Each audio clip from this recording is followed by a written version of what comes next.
इस पौधे की मात्र 2 से 3 पत्तियां या फिर अगर आप इसके पंचांग का इस्तेमाल करें तो यकीन मानिए आपका करोड़ों का खर्चा बच जाएगा। आज हम जिस पौधे के बारे में बात कर रहे हैं इसे आप बहुत आसानी से सड़क के किनारे देख सकते हैं, यानी कि इसका उपयोग करना बहुत आसान है। आपका एक भी रुपया खर्च नहीं होगा और बहुत ही कम लोग जानते हैं कि इनका इस्तेमाल करने से, यानी कि इस पौधे की पत्तियों का इस्तेमाल करने से कई सारे गंभीर समस्याओं में आपको बहुत सारे लाभ मिलते हैं।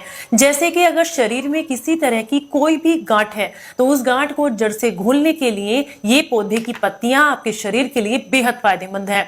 इसके अलावा शरीर में किसी भी तरह का दर्द है या आप कैंसर से बचाव चाहते हैं, बॉडी को डिटॉक्स करना चाहते हैं, लीवर और किडनी को हेल्दी बनाना चाहते हैं, आंखों की रोशनी बढ़ाना चाहते हैं और इसके अलावा अगर और भी किसी तरह की समस्याएं हैं, यानी कि अगर मैं ये कहूं कि ये शरीर की लगभग 300 से अधिक बीमारियों पर काम करता है तो ये कहना गलत नहीं होगा, क्योंकि इसको आप जो है लगाने के लिए भी इस्तेमाल कर सकते हैं, इसका काढ़ा बना करके भी ले सकते हैं, इसके लेप का इस्तेमाल भी किया जाता है और भी कई तरीके से आपको लाभ देता है।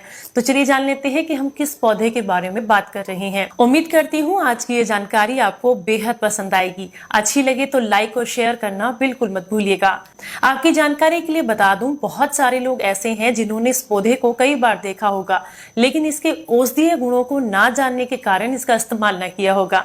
लेकिन इसके बारे में डिटेल वीडियो आज हम आपके साथ शेयर कर रहे हैं, इसलिए वीडियो को ध्यान से जरूर देखिएगा। आज हम बात कर रहे हैं चिरचिरा के बारे में, जिसे अपामार्ग, लटजीरा या चिरचिरा के नाम से भी जाना जाता है। इसके नामों की और भी लिस्ट यहाँ स्क्रीन पर आप आसानी से देख सकते हैं ताकि इसकी आसानी से पहचान कर सके। अक्सर ये दो तरह का देखने के लिए मिलता है, एक तो सफेद अपामार्ग यानी कि लटजीरा और एक होता है थोड़ा सा लाल।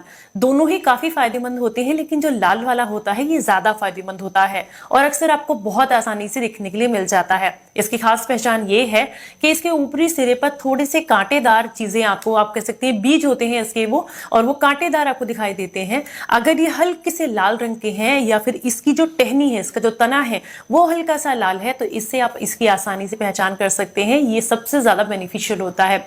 चलिए अब हम बात करेंगे इसके अंदर जो जो पोषक तत्व हैं जो कि आपको फायदा देते हैं और किन किन रोगों में फायदा देते हैं उसके बारे में। तो सबसे पहला और सबसे अच्छा फायदा इसका होता है शरीर की गांठ के लिए।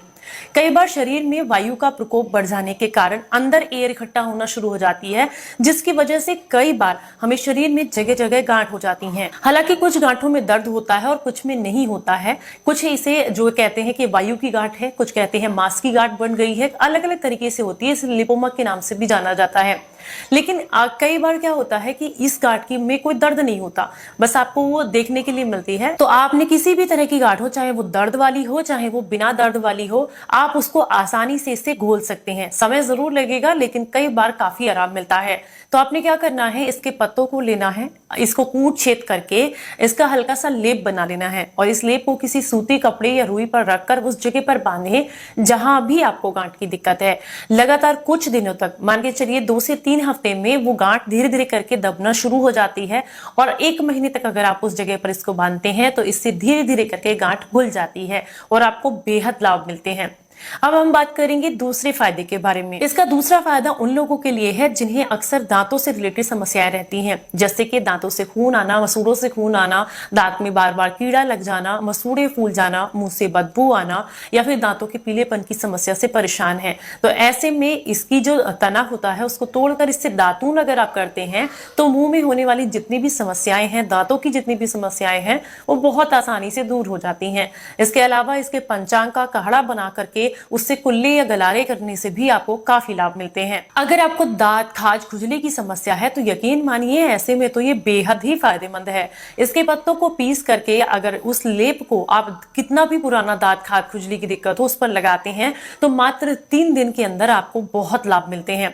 अचानक से कहीं चोट लग जाती है, शरीर में खून निकल रहा है, छोटी मोटी चोट जैसे अक्सर लग जाती है उसमें से खून निकल रहा है, तो इसके पत्तों को अगर आप जो है मसल कर इसका रस उस जगह पर डाल देते हैं तो तुरंत खून बहना बंद हो जाता है। इससे आपको काफी लाभ मिलते हैं। चिड़चिड़े के ऊपर जो बीज होते हैं, अगर इन्हें आप सुखा लें और सुखा करके इनको जो है इनका पाउडर बना लें और इस पाउडर को 2 या 3 ग्राम की मात्रा में गुनगुने पानी या ताजे पानी से रात को सोने से पहले लें, तो ये जो है आपके शरीर की भूख को खोलने का काम करता है। जो लोग अक्सर ये कहते हैं कि हमें भूख नहीं लगती है, खाया पिया पचता नहीं है, पेट में दर्द या मरोड़ रहती है या बार बार कोड़ी अपनी जगह से जाती रहती है, हटती रहती है, तो ऐसे लोगों के लिए इसके जो बीज होते हैं उनका पाउडर बना करके लेना लगातार 1 या 2 हफ्ते तक काफी फायदेमंद रहता है। पर गंभीर समस्या है तो पहले अपने डॉक्टर की सलाह लें। अगर आप आंखों के रोगों से परेशान हैं, आंखों में खुजली होना, उनमें जलन होना, रतौंधी की दिक्कत होना, मोतियाबिंद की परेशानी होना या आंखों में जाला पड़ जाना, इस तरह की कोई भी समस्या है आंखों से रिलेटेड, तो ऐसे में भी ये जो चिड़चिड़ा है ये आपके शरीर के लिए काफी फायदेमंद रहता है। आपने क्या करना है, इसकी जो जड़ होती है, इसके पेड़ को आप आसानी से निकाल लीजिए और निकाल कर जड़ को अच्छे से साफ कर लीजिए पानी से। पानी से साफ करने के बाद आप इसकी जड़ को जो है किसी तांबे के बर्तन में आपने घिसना है। घिसते समय थोड़ा थोड़ा सा दही भी, आप ताजा दही इसके साथ डालते जाएं और इसको घिसते जाएं तांबे के बर्तन में। ऐसा करने से जो काजल जैसा बनेगा ना, काजल कह सकते हैं आप, ये कह सकते हैं जो भी मरहम बनेगा उसको अगर आप अपनी आंखों में लगाते हैं तो इससे आपकी आंखों का जो जाला है वो कटने लगता है और आपको काफी लाभ मिलते हैं। अगर आप बहुत लंबे समय से दमा, अस्थमा या साइनस की समस्या से परेशान हैं तो ऐसे में इसकी पत्तियों का काढ़ा बना करके लेना आपके शरीर के लिए काफी फायदेमंद है। जब आप इसकी पत्तियों का काढ़ा बनाएं तो 2 से 3 पत्तियों को कूट छेद लें, 1 गिलास पानी के साथ उबाल लें और इसमें 2 लौंग और साथ में थोड़ा सा अदरक या सोंठ पाउडर आप डालें। इसे उबालने के बाद जब ये 30 ml रह जाए तो छान करके इसका अगर रात को सोने से पहले सेवन किया जाए तो ये आपके दमा, अस्थमा में आपको काफी लाभ देता है। अगर आप बहुत लंबे समय से पथरी की समस्या से परेशान हैं तो ऐसे में भी ये पौधा आपके शरीर के लिए काफी फायदेमंद है। आपने क्या करना है, इसकी जड़ लेनी है, जड़ ताजी होनी चाहिए, उसको अच्छे से पानी से धुलकर साफ कर लें। उसके बाद थोड़ा सा पानी डालकर इसको पीस लें। ये जो इसकी जड़ के साथ रस बन करके तैयार होगा पानी के साथ मिलकर, इसको आपने सुबह खाली पेट लगातार कुछ दिन तक लेना है, 1 या 1.5 हफ्ते तक। इससे आपकी पथरी टूट कर निकल जाती है और किडनी की भी बहुत अच्छे से सफाई हो जाती है। अगर आप बहुत लंबे समय से घुटनों की सूजन या कहीं मोच आ जाए या किसी भी तरह की शरीर की सूजन या दर्द की, जोड़ों के दर्द की समस्या से परेशान है तो ऐसे में भी इसका जो इस्तेमाल है वो बहुत ज्यादा आपको लाभ देता है। क्या करना है, आपने इसके 8 से 10 पत्ते लेने हैं, उन्हें कूट छेद करके इनका लेप बना लेना है और इस लेप को हल्का सा तवे पर या किसी भी ऐसी चीज पर गर्म कर लीजिएगा जिससे इसकी तापमान थोड़ा सा बढ़ जाए, यानी कि जितना आप सह सकें। उसके बाद आपने किसी सूती कपड़े पर रखकर उस जगह पर बांधना है जहां भी आपको सूजन या दर्द की दिक्कत है।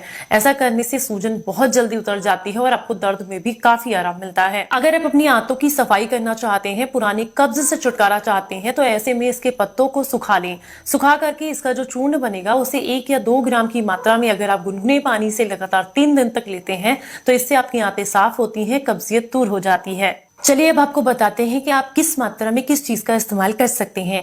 आप इसके पंचांग का इस्तेमाल कर सकते हैं, इसकी जड़ का इस्तेमाल कर सकते हैं, इसके पत्तों का इस्तेमाल कर सकते हैं और इसके बीजों का इस्तेमाल भी कर सकते हैं।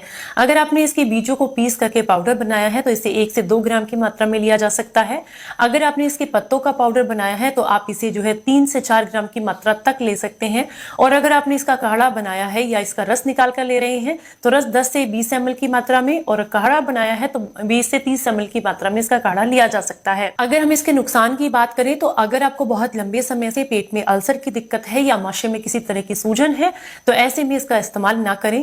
कोई गंभीर समस्या है जिसके लिए दवाइयां ले रही हैं तो पहले अपने डॉक्टर की सलाह लें। उम्मीद करती हूँ आज की ये जानकारी आपको बेहद पसंद आई होगी। अच्छी लगी है तो लाइक और शेयर करना बिल्कुल मत भूलिएगा।